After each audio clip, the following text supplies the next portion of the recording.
News 24 सामान्य जनतेचा आवाज।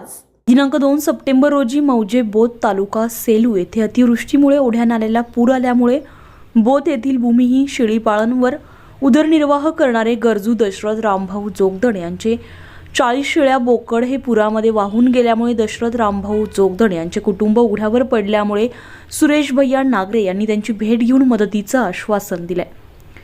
तसेच आज दिनांक 3 सप्टेंबर रोजी सुरेश भैया नागरे यांच्या वतीनं त्यांचे सहकारी काँग्रेस जिल्हा कार्याध्यक्ष नानासाहेब दादा राऊत, माजी सभापती राजेंद्रजी नागरे, अल्पसंख्याक तालुका अध्यक्ष तहसीन देशमुख यांच्या हस्ते दशरथ रामभाऊ जोगदंड यांना 25,000 रुपयांची रोख मदत देण्यात आली आहे आणि गावकऱ्यांनी 8 ते 10 पोते धान्य आणि 50,000 रुपये मदत दशरथ जोगदंड यांना देण्याचं ठरवलंय।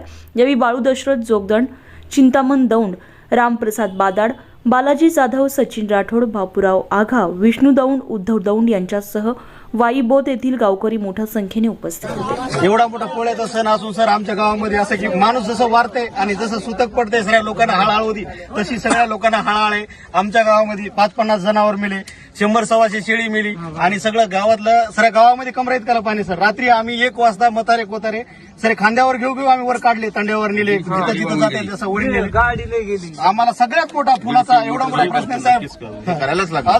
पोळा सण आमचा सण म्हणजे होणार नाही सर आमच्या घरामध्ये किंवा कोणाची सुखी कोणीच नाही आमच्या गावामध्ये, सर्व दुःख सगळं कोसळून गेलेलं आहे। स्वदेशी न्यूज साठी अमित खान पठाण, जिंतूर।